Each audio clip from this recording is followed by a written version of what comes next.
Welcome to the What's Your Story podcast. I am Jumi Ola, here with my co-host Sal, and a wonderful, exciting guest, Gary Balletto. We are here to share some awesome stories with you. Please don't forget to like, subscribe for the YouTube algorithm, and I wish you all a very exciting time with us. Absolutely. It's always an exciting time with us, Jumi. Come on now. So first guest today is, he is a world champion boxer. He has won 3 lightweight titles, appeared on ESPN reality show Contender Season 2, and has done so much more outside of the ring, as you will find out. Let me introduce to you Gary the Tiger Balletto. Wow. Whoa, we got you a tiger roar, Gary. Sounds scary. Sounds like it's actually in the gym. Yeah, I think there is a tiger. There's a Batman, there's a tiger. We got all kinds of things here. So how are you today, Gary? Very, very nice. I had a nice, relaxing day today. Oh yeah? What was the day like today? Did you? I run a construction company Okay. in a real estate brokerage. Okay. So no, I'm busy. I'm busy all the time. But today was nice. You took it a little easy today? Yeah, I actually took a nap today. Oh, good. I didn't plan on falling asleep like this. So that doesn't happen very often, I No. guess, with such a busy man. So you're nice and relaxed. You're rested for this interview, is what you're saying. I'm ready. So we are at a pretty special place we're usually in the studio, and we're on live on location at your son's gym. Right. Gary Batman Balletto, right? His nickname's Batman. He's Batman. He's Batman. So he's an MMA fighter. Yeah. He's an MMA fighter professionally, and he's also a professional boxer. Oh, okay. Well, we're going to talk more about him later, but first we're going to get to the real star, the Tiger. So you grew up in Providence, Rhode Island, am I correct? Yeah, I was born and raised in Providence, Silver Lake section of Providence, until I was 10 years old. So I don't know if you could say really raised there, because I was only 10. Yeah. But yeah, that's where my roots are. And so my father passed away when I was 10. Okay. And we moved from Providence to Coventry for a couple of years.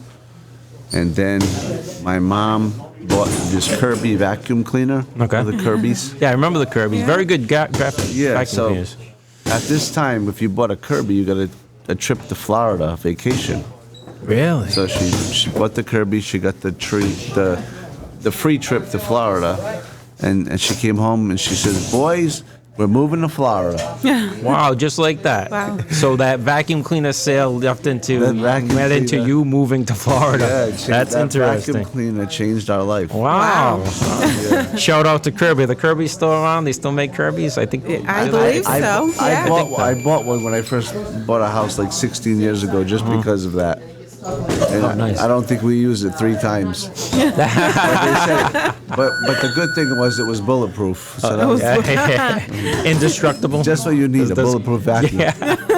Everybody needs one. Absolutely. I think everybody maybe got one sometimes in their life, or maybe their family had one.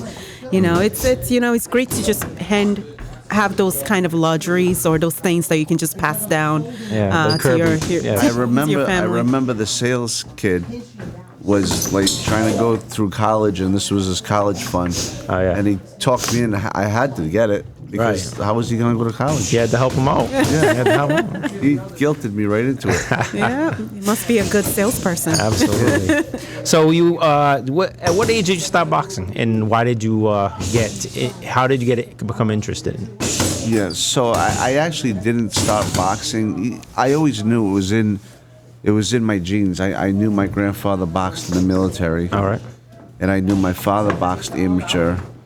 And because he passed away at such a young age, he never introduced it to me or my younger brother. So it wasn't until I moved to Florida. I was in junior high school, 8th grade.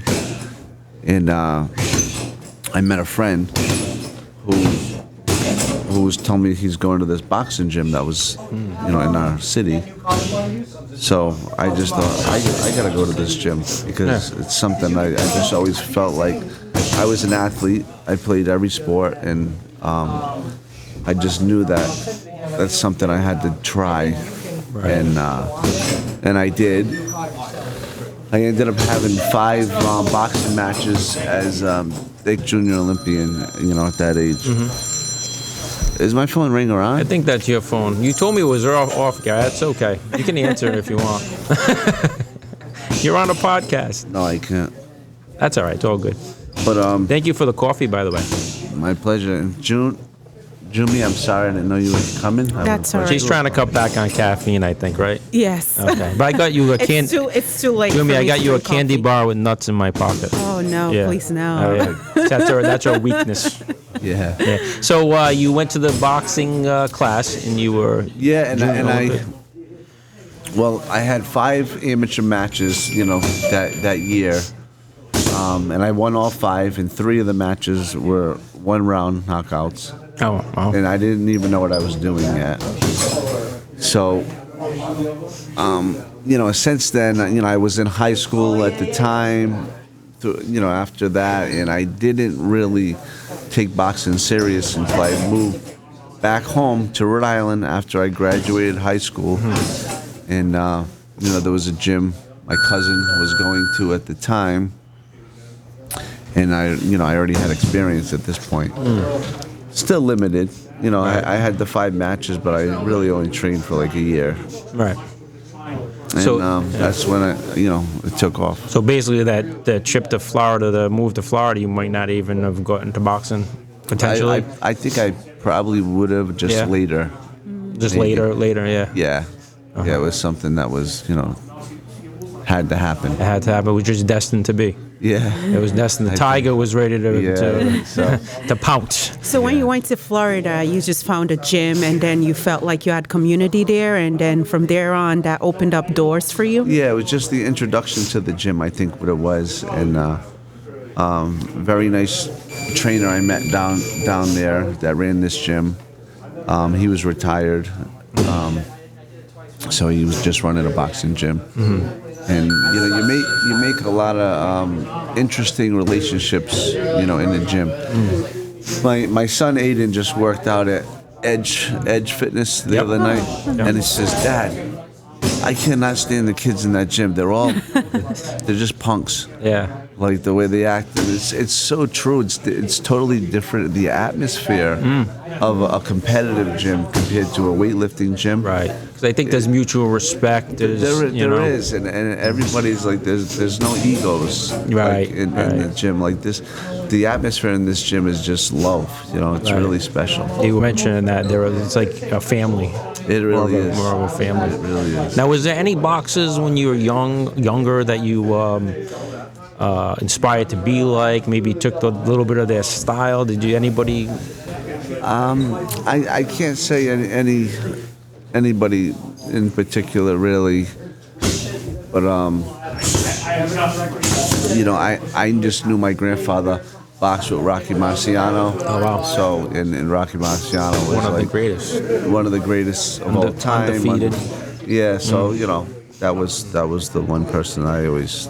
I read Rocky Marciano used to just pound people's arms so they couldn't lift them anymore. Yeah, I heard that too. Yeah. I have an autographed picture from Rocky Marciano to my grandfather, and it says, "Tiger, the only one I don't want to fight."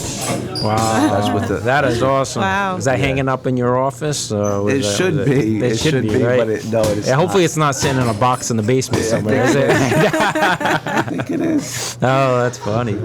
That's a legendary story, Yeah. for someone who had, made it. I came before you actually wrote, such a powerful statement about you. That's Now great. that you said that, we're gonna make sure one is up in this gym.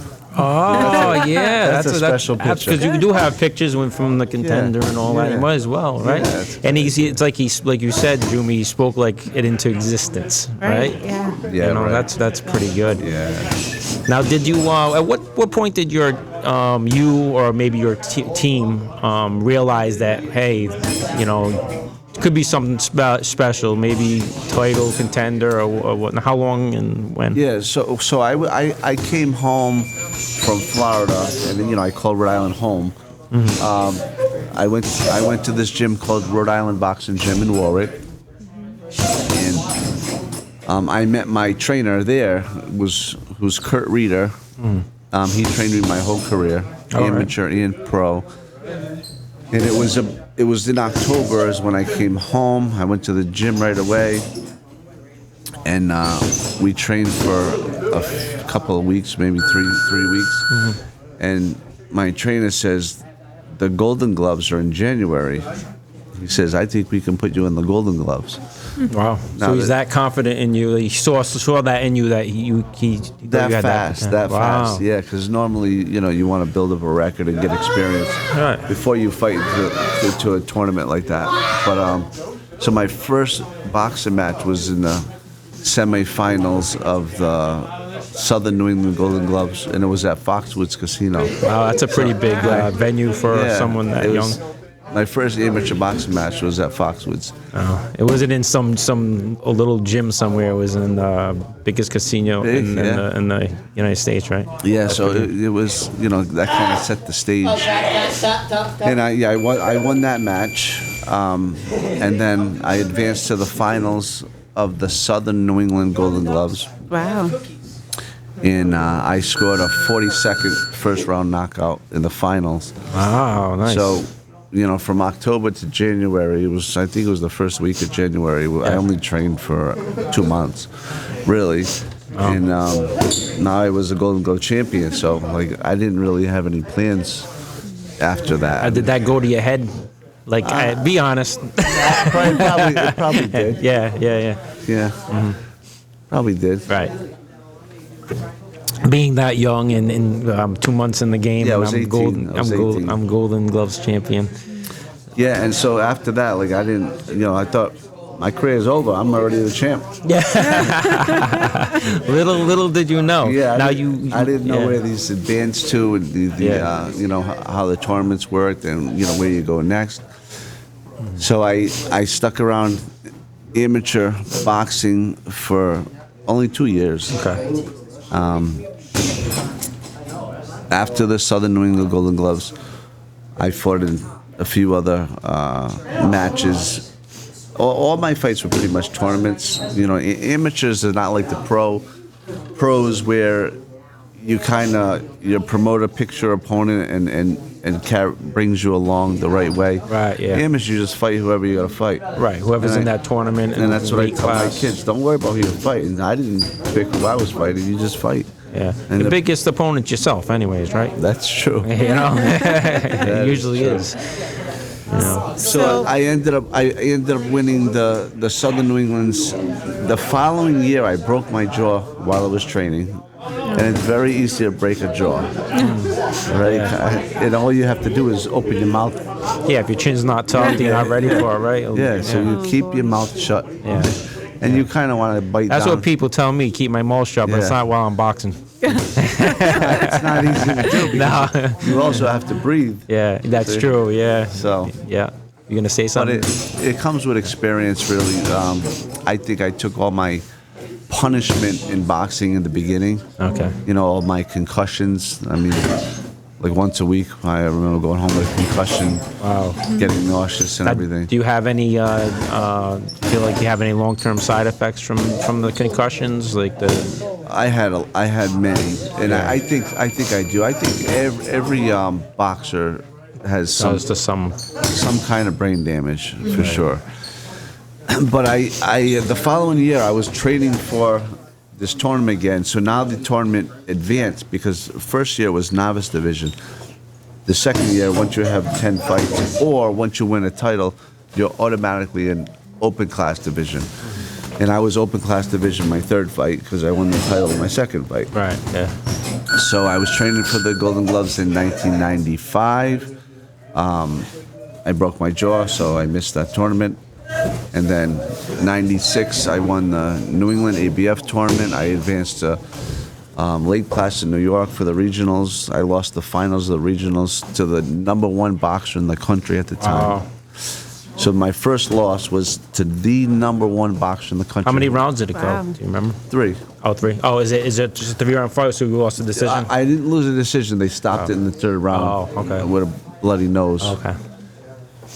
But after that, I won. I won the Southern New England's. I went to the National Golden Gloves in Cleveland, Ohio. That's where I had my second loss. So amateur boxing, 18-2. Okay. Nice. Those 2 losses are the very top. Yeah, so you were fighting the best of the best. The best of the best, Yeah. and at that time, I think most fighters' business sense would be you try to make the Olympics, and this was '96 Olympic year. Yeah. So I didn't make the Olympics. I was, inexperienced still at the time. Right. So then you got to make a decision. I'm 20 years old. Should I turn pro or should I wait 4 more years for the Olympics Yeah, again? that's a long time to wait. You never know what's going to happen in between, right? So we made a quick decision. Okay, let's turn pro. Yeah. Right after that, Do you regret that, or do you think that was the best move? No, I think it was the best move. So basically, now I'm at a point where I'm really limited experience. I haven't been boxing just 2 years, but then you come up with a plan where you're gonna still learn as you go. You don't want to get thrown in right away. So you want to be, especially in New England, there's fighters that are carried along until it's a business. So Yeah. now you take the right fight at the right time to build your record. Yeah. To get the big payday, and that's what it was all about. So it sounds like you faced a lot of challenges and a lot of failures and a lot of losses for you to kind of build that momentum and then learn from those losses to be better. Absolutely. So our last podcast we talked about self-discipline, and as a fighter, what are some things that actually got you to becoming the best at what you did back then? Good question. Yeah, I think there's something inside of us.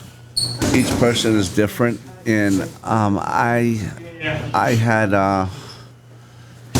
very ambitious, and I wanted to be the best. I didn't want to be just good. I wanted to be the best, and that was my goal. And I ended up having a great career. I had a lot of fun. A lot of action. I fought on national television 12 times. I was able to win 3 titles. I won the IBU world title. I was retired from boxing in 2003 after I won the world title in March. I lost it in October. And I lost the title to this fighter named Goyo Vargas, who, he had lost a unanimous decision to Floyd Mayweather. I lost a split decision to Vargas. Wow. But after that fight, I was only 28 years old. After that loss, that was my second loss. So I was 28 and 2, something like that. Yeah. Now, what age did you win your first title? 29, I think. 29. You won your first title? Yeah. Okay. No. That was the world title. Sorry. Oh, that was a world title. You won we your, were younger. Okay. These were like Northeast United States Okay. title. And then when you were 29 when you won the world title, you said? Yeah. Okay. Nice. But That would be a great idea. so I forgot what I was telling you. What was your You lost to Vargas. Yeah, I lost to Vargas. That's right. Uh-huh. So that was a very tough fight. I broke my nose in the 3rd round, and I fought 12 rounds. I was fortunate enough to never be knocked out in my professional career, which is my boxing career, Yeah. which is unusual. Very unusual, right? Never been knocked out in the gym either. And, So that's what sets you apart. Yeah, I think I'm just lucky. You're set apart.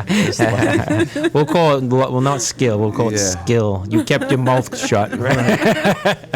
But I lost that 12-round decision, and after that fight, I had like blurry vision went on for 3 months. Like, Oh wow, that's kind of scary. Severe concussion, you know, and they say it could last up to months when you get a bad concussion.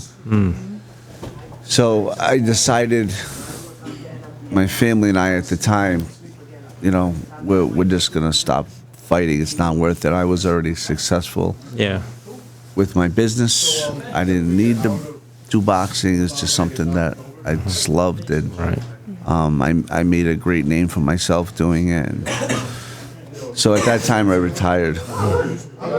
So let's go back to your little earlier, because I want to talk about this, how it was being on the Contender ESPN series. What was that experience like? So that's funny you say, because I was just going to tell you that. Oh, see, I'm reading your mind. Well, I retired. This was in 2003 after that fight, and the Contender happened. There was the season 1 was in '95. Right. Peter Manfredo was on that one. Peter was on. I actually went to the audition. I didn't try out, but I went there just to watch, because we heard about this TV show coming to town, and my promoters were tied into it. And the following year, we watched season 1, the Contender. So everybody kind of knew how the fights were going to go, how they get picked, and everything like that. Right. So second season, we hear they're doing the show again. My promoter for my first 15 fights was Richard Cappiello out of Brockton, Massachusetts. And he was like the scouting agent for all these fighters for the Contender. Now, season 1, the way the fighters were picked, they weren't really picked by a matchmaker, like a boxing matchmaker. So the fighters were kind of just picked upon their records. And if you know boxing, you know records don't mean anything. It's who you fought. It's who you fought.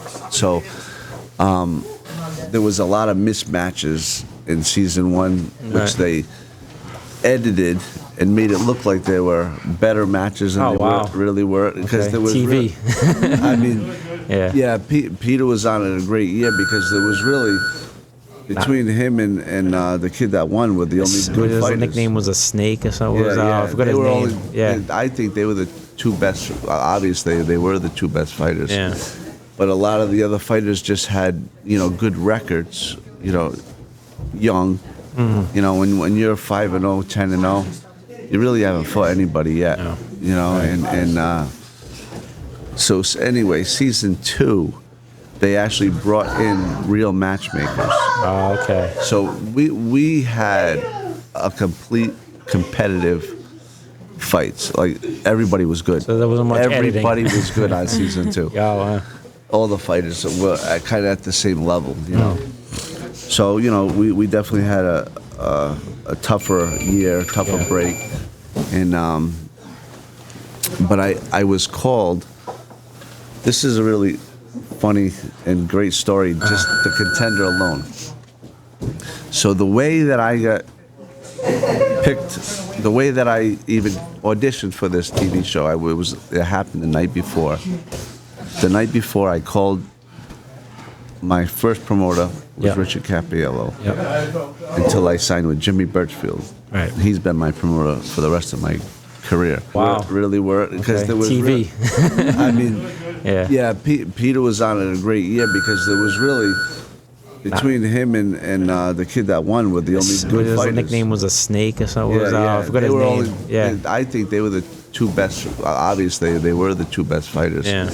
But a lot of the other fighters just had, good records, young. Mm-hmm. When you're 5-0, 10-0, you really haven't fought anybody yet. No. So anyway, season 2, they actually brought in real matchmakers. Oh, okay. So we had a complete competitive fights. Like everybody was good. So there wasn't much Everybody editing. was good on season 2. Yeah, wow. All the fighters were kind of at the same level, you know. So we definitely had a tougher year, tougher break, and but I was called. This is a really funny and great story, just the Contender alone. So the way that I got picked, the way that I even auditioned for this TV show, it happened the night before. The night before, I called my first promoter, was Richard Capiello, until I signed with Jimmy Birchfield. Right. He's been my promoter for the rest of my career. I had him on the phone. He said, Gary, now I've been out of boxing for 3 years. At that point, he said, Gary, the last Contender season 2 audition is in New York City tomorrow. Wow. Talk about short notice. Yeah. He says, I'm taking a fighter up there. The fighter's name is the guy that I fought the first match in the Contender. I don't remember. Is oh my God. Hold on, I have to get his name. Did you beat him? Did you beat him? I did, but And it doesn't matter his name. No, I'm just kidding. no, he's a great fighter. Is he? He's a national Uh-huh. Golden Glove champion, everything. But and I feel embarrassed because if he ever sees this, he's gonna feel bad. But anyways, so this guy was on the train that he said, if you're gonna go, get on the train at such a time. We're gonna catch this train. It just so happened when I got on the train, my promoter was on the train with this other fighter. Okay. And I sat down, and he was sitting with the fighter because that was his fighter at the time. And then the promoter came over and sat with me. And I said, Rich, I don't like that kid. Oh, yeah? I don't like the other fighter that was on the show. And I think I didn't know who he was, but Did you just get a feeling of? Did you know? Yeah, Did you? Yeah, he wanted to fight me, in a way, I guess they talked about it, but I didn't. I was out of boxing for a few years. Oh, okay, yeah. So the promoter goes and sits with him, and he says, "I don't like Gary." Wow. Yeah. So we had this rivalry before the whole thing started. Now, did you do the weigh-in and go after each other? No. So we thought the season 2 was gonna happen like season 1, where you did all these challenges. Oh, yeah. And if the challenges were like they were on season 1, I would win everything.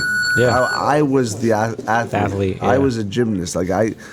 Anything. Right. Like, we went to run every day. They woke us up in the Contender to run at 5 o'clock in the morning. Yeah. I would never let anybody get in front of me. Wow. Yeah. Not one. There's 16 fighters. They're all in shape. Never go in front of you. Not one fighter passed me running every morning. Nice. Wow. We ran 3 miles. They tried. Yeah. Nobody was at that level of conditioning. Nice. So, that was part of the reason why nobody wanted to fight me. I could punch and I was in shape. So that's That's Yeah. most of the battle, right? yeah, it is. So that was So- your discipline. That's right. Yeah, the discipline paid off. Yeah. So the way this happened was, we didn't get to have challenges. We just won. Whoever won the first match, we flipped a coin. The team yellow or team blue, whatever they picked. So we never had the opportunity. I'm ready to win all these challenges. So you were set up for that. You're like, I'm winning everything Yeah. going on the show, and Yeah. then fooled you, right? Because No- we no thought, because we challenges. all watched the show season 1, we thought it was going to be similar, but they mix it up, so it kind of tricked us a little bit. Nice. But I knew I wanted to fight that kid just because I wanted to give him a beating. Right. So I forced him to pick me. Oh, so on the show you forced that. Did he not want to pick you? Of course, he didn't want to pick me. Yeah, but he Want to save me for later. Yeah. He didn't want to leave the show that early. Aaron Torres. All right. Aaron Torres. Shout out to Aaron Torres if you're watching and now. Aaron is a very, very good fighter. Yeah. You like him now, right? A little bit. You're warming up to him. Yeah, I forgive him. Yeah. All right. But so before the matches, like, because we knew how it was gonna go and everybody was gonna pick, I was kind of like getting my team and making all the matches, kind of like the mastermind behind. Okay. Yeah. Because pulling the strings. These fighters, they're all my friends. I love them, but they're not that smart. So they would fall for whatever I said. Oh, there you go. Yeah, listen, you got to beat this kid, and I would try to position everybody to make the best fight for me, the best lineup, the easiest way to go. Yeah. You know, you make the killers fight the killers first, and the softer guys, if we can. Right. Yeah. Kind of like that. Like a game of chess. It is. That's exactly what it was. And I felt like I lined myself up perfect, but I lost. Yeah. The second match. The second match, yeah. Close. Yeah. It was probably fixed, Gary. But yeah, it was. I think it was. The fix was in. But it's so funny because I see him on the train. We didn't like each other. Yeah. And then I had to make him pick me. Right. And it was known throughout the house that I challenged him. Oh, okay. Yeah. And he had to have the balls to take the challenge. Gotcha. Or else yeah. everybody was going to shame him. Yeah. So it was in his manhood was in question. So he had no choice. Yeah. So So usually when you have a problem with someone, you actually go to blows with them. You gain respect for him. Is that what happened? Is that? Yeah. It was, and him the same. So it ended up being a great fight, and I thought I was going to knock his head off, but we went the distance. Yeah. Right. So that's awesome. So that was a great experience. It was. Yeah. It was. I just got chosen to be on the American Ninja Warrior. Wow. So I sent in an application and I got picked to be on the show. Oh wow. For the audition. Mm-hmm. So I was training to be on the American Ninja Warrior. While I started training for this, I was doing a lot of pull-ups. Mm-hmm. And as I was doing all these pull-ups, I looked up the world record, and I'm thinking I think I could beat the world record in pull-ups. Yeah. Now David Goggins has it. David Goggins? No. Yeah. He was ex-Navy SEAL. Right. Is that right? Yeah. So I was doing that, and then I have Aiden over there with 7. He's 17, so this is 10 years ago. Mm-hmm. So Aiden was 7 years old, and we're at my boxing gym one day, and I said, Aiden, let me see how many pull-ups you can do. Brought him over to the pull-up bar, and he has never done pull-up before. Mm-hmm. And his first time doing pull-ups, he did 20 pull-ups. That's impressive. First time. Which is kind of like crazy. Yeah. Just natural strength. It's like it's in the genes. Yeah. And that's so true. It is in the genes. You see a lot of genes passed down from different generations, and I don't know what it is, but I was training for the American Ninja Warrior. I'm teaching him how to do pull-ups for the first time because I was doing a lot of them, and I put a bar up in my backyard. I know where this is going, and that's how the accident happened with a pull-up bar. Right. So now, when you doing the pull-up, didn't you put your legs over? You're hanging upside down on it, right? Yeah. Well, basically, I was spinning. I wasn't doing like a giant. In gymnastics, you hold on to the bar, you spin all the way around with your hands, all the way around. This was just on the waist. If you ever done that, you hold yourself up like this, right? And you just spin around the waist, and then you back up like this. Okay. It's a very basic move as the gym, as in the high bar. But the bar wasn't secure, and the second time I spun around, it crashed down. That's how the accident happened. Yeah. And you broke 6 vertebrae, leaving you with a C5 spinal cord injury, and from the waist down, paralyzed. Yeah, actually from the chest down. Oh, from the chest paralyzed. down. Okay. So, I'm considered quadriplegic, and whenever you have an injury in the cervical level, it's quadriplegic. Yeah, you know that as a healthcare. Opposed to paraplegic, you know. Yeah. I wish I was paraplegic, and I could do everything. You know, I never heard anybody say that, but in your case, I understand. I understand. Yeah, I don't feel bad for paraplegics. I just don't. He's joking, everyone. So, now the accident. How did that change your whole world? Like, how did that change your life? Big time. Changed my life for it just took me a long time to get used to. What was going through your head? I mean, you're laying in the hospital bed, and it's got to be like, were you in shock? Did you have the why me type of? Oh yeah, I did. Yeah, why me? Yeah, I cried every day. Yeah. For the first 2 weeks, I was awake because I was sedated for 2 weeks. Wow. So after the surgery, I was in a coma for 2 weeks, and and then once I realized what had happened to me, I cried every day. I couldn't stop. And one day, I stopped crying, and I'm like, all right, I can handle this now. Mm-hmm. And then I found out I was taking medication. So it was like I was taking depression medication. That's why I stopped crying. Oh, okay. So you didn't even know you were on it. You just No, I didn't know I was on it. I didn't know what was on it. Well, I mean, so that's something to be depressed about because I mean, you were athletic. You were still pretty much in your prime. I mean, you were training to go on American Ninja Warrior, and I mean, it's got to be. I can't even imagine. And then your life changed. Yeah, my life changed. So it took me some time to get adapted and get used to this new life, and I made it the best I possibly could. When I came home, I didn't know I was going to be working again. I just didn't think about it. I thought, I'm done. Like, what am I going to do now?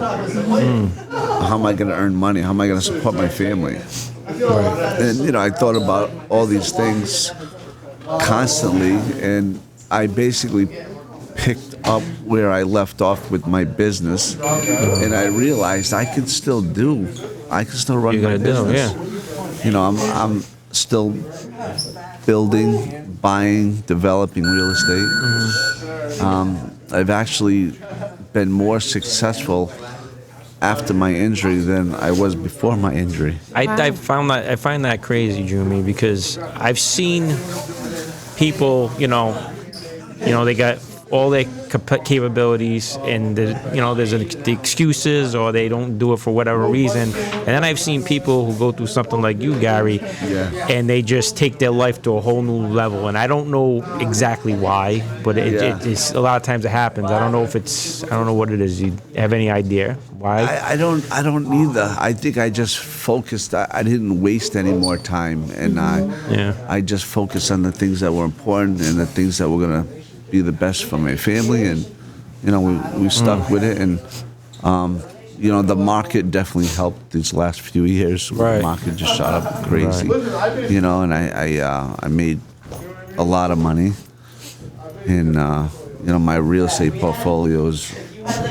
big now, and I just have a great income. Yeah, right. So I mean, you didn't let that hold you back. Yeah. No, and I got big things in store. Nice. So did you feel like this injury kind of opened up a pathway for you to reinvent yourself? I did. And to find your way? I did. I reinvented myself. That's exactly what I did. And I realized all along, it wasn't my athletic body that did everything great. It was my mind. It's all our minds. Right. Your mind can do whatever you tell it to do, whatever you want it to do. Your body does what your mind tells it. That's so true. And I tell my kids that, I said, don't think you're too tired to get up and run in the morning. Yeah. Lazy bastard. The fatherly love, yes. Yeah. But it's so true. It's like we limit ourselves, and I think in your case, everything, all the nonsense that used to maybe get in the way before is not important anymore. And now you're, like you said, you're focused on that one thing. Yeah.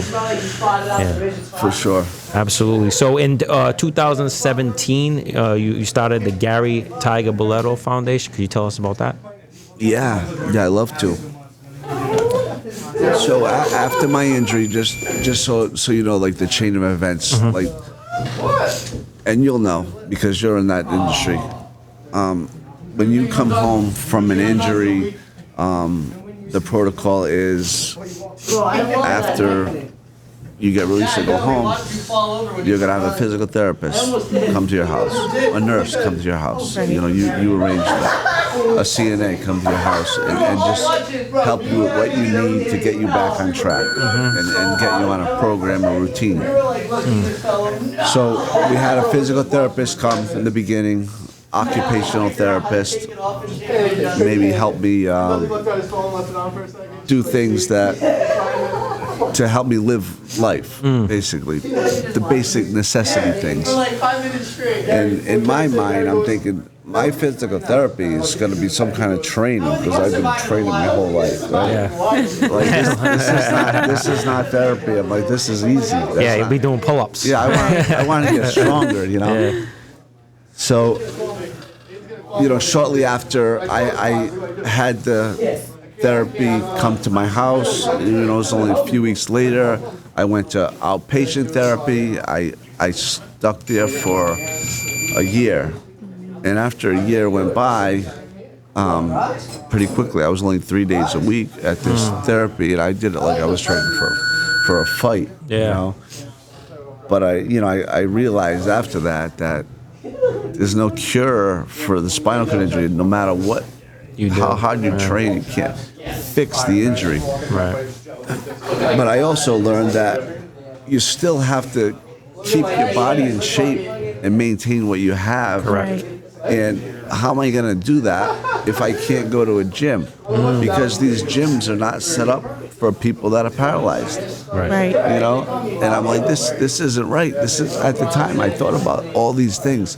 When I got hurt, I didn't even know what a spinal cord injury was. You know, you heard the words, but what does that mean? Right. You're paralyzed.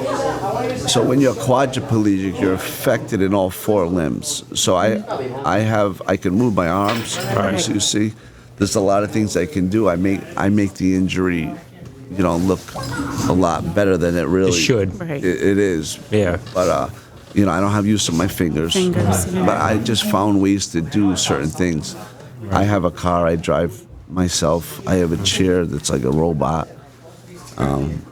Pretty soon I'm gonna have missiles come out. Can I try?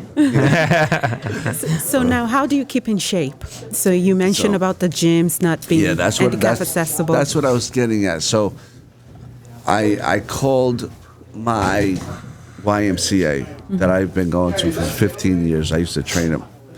I did my road work at the Y on the treadmill, you know, throughout my boxing career. Don't eat the night before. And I learned. I went to rehab centers throughout the country. You know, after I got injured, and I want to try to find the best way to get better, to improve, to anything. Yeah. And you know, I learned about these specific machines that, number one, built muscle in your leg. Number two, helped with, you know, bone density, strength. You know, all those things that you need as any person needs. Right. And you know, these machines there was one place closest to me, which was in Canton, Massachusetts. And this gym's called Journey Forward, right? It's a beautiful, beautiful gym, multi-million dollars, right? So I go to the gym. How much is it to join? It's $100 an hour, right? Wow. Insurance does not cover anything at all. So, okay, I can afford $200 a day for a workout. I don't want to pay $200 a day for a workout. No. And it's not fair. It's not fair. It's not right. And most So- people can't.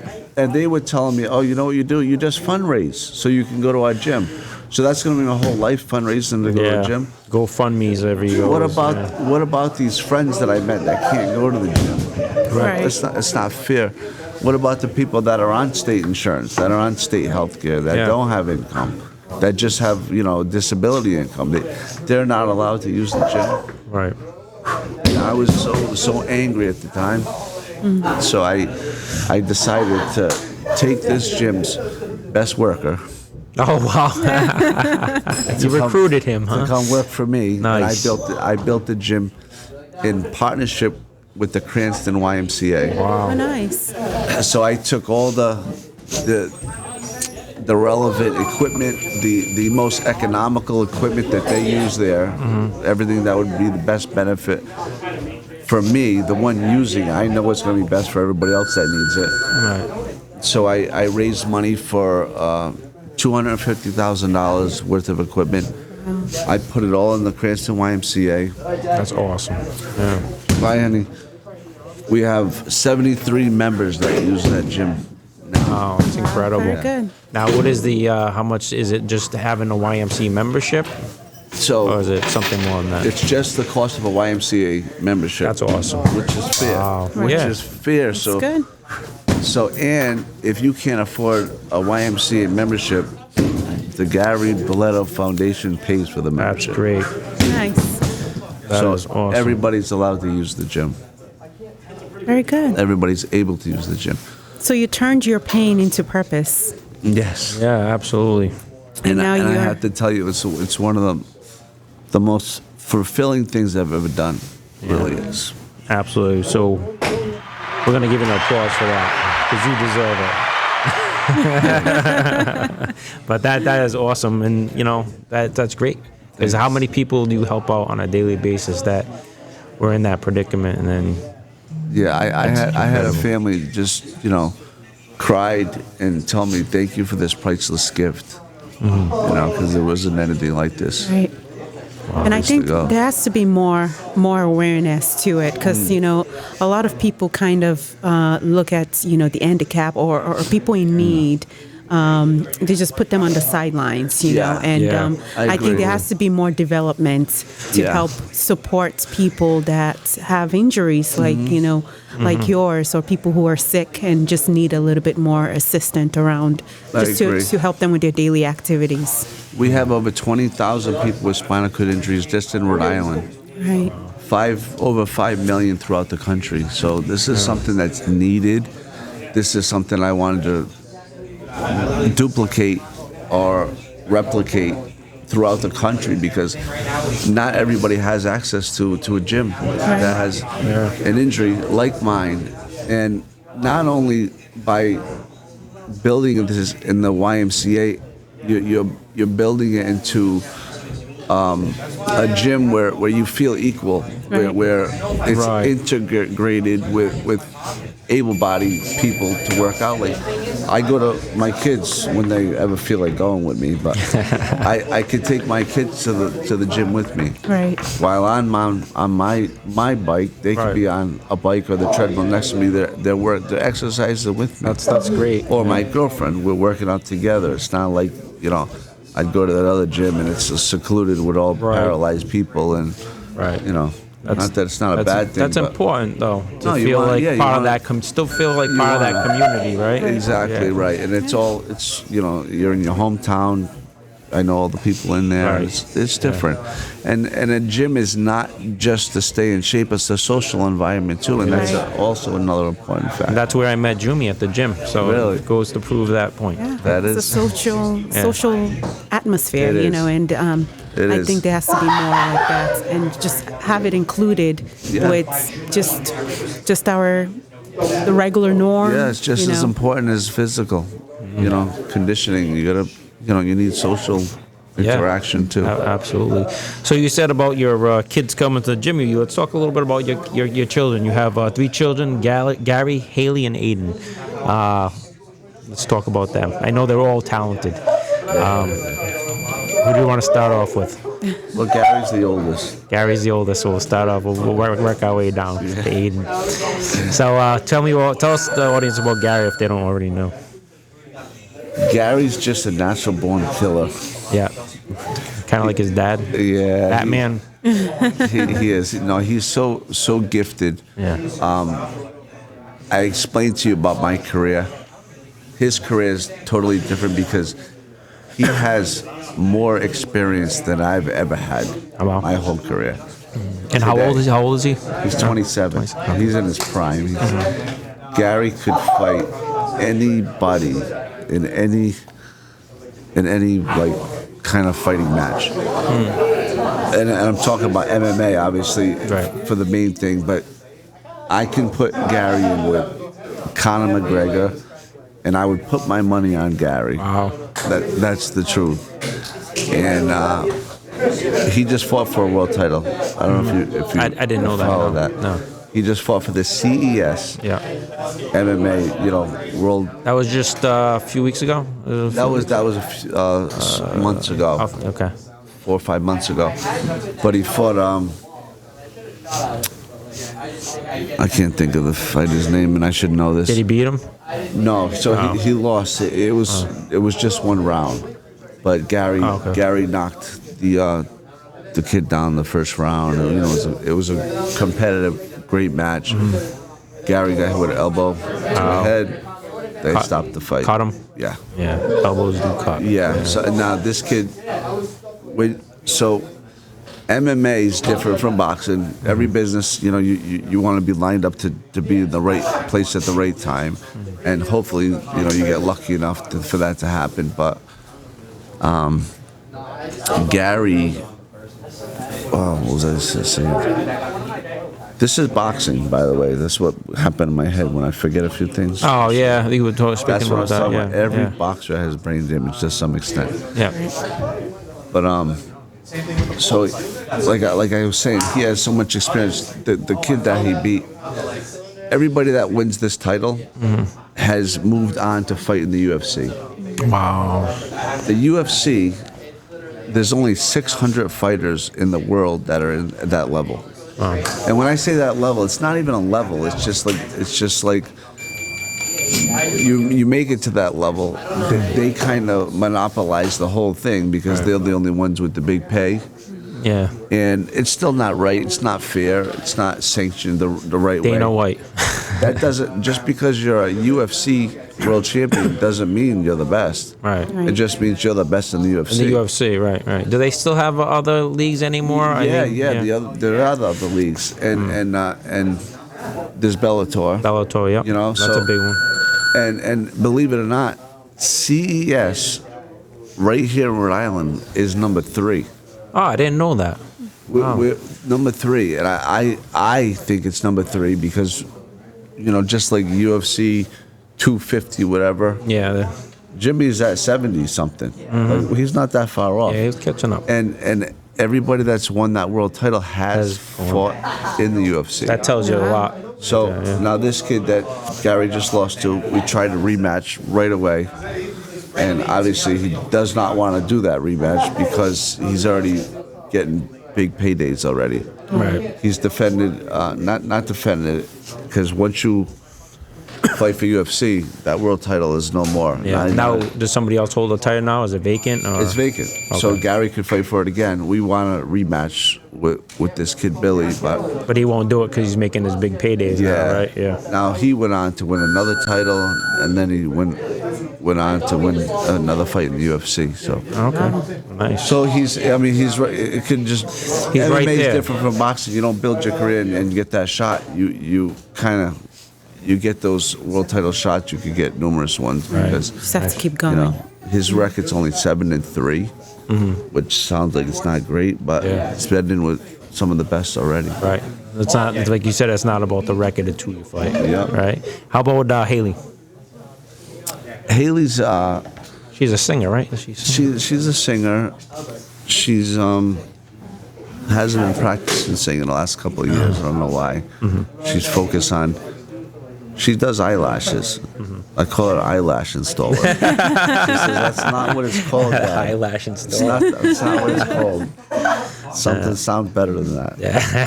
Technician. Technician, yes. right? Yeah. But she's doing well. She has, a great client base. She's very fussy and meticulous at what she does. And, she built a good business for her. So she has an office here in Cranston. It's part of my office. Okay. She took over. But she also has another salon in Boston she works out of. She must be doing good in Boston. Well, she was living there the last couple of years, so she's got half of her clients are in Boston, and half. So she's going back and forth. She is, but it's still worthwhile for her. And she's making a great living, and that's something like I didn't teach her, tell her. It's something she learned by example. Yeah, being an entrepreneur like Jumi. Yeah. Well, they're both running their own business. Started with you planting a seed, so yeah, they learned from you. They saw how you overcame a big change in your life, and they just kept doing better. They learned by example. Absolutely. Yeah, I think they did. Yeah. So how about last but not least, Aiden? Aiden just won the Rocky Marciano title. Yep.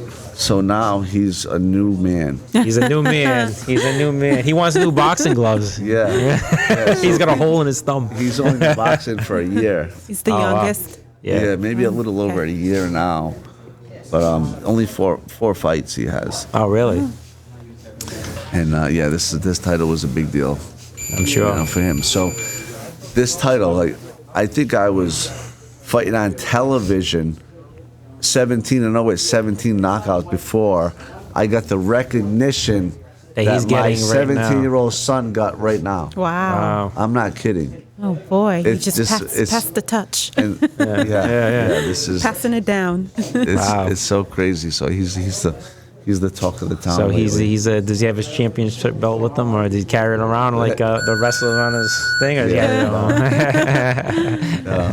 So that's awesome. You must be a very proud dad. I am, and he's a very nice, respectable kid. Yeah, that's what's to everybody important. else except for his dad. that's always the case. Yeah.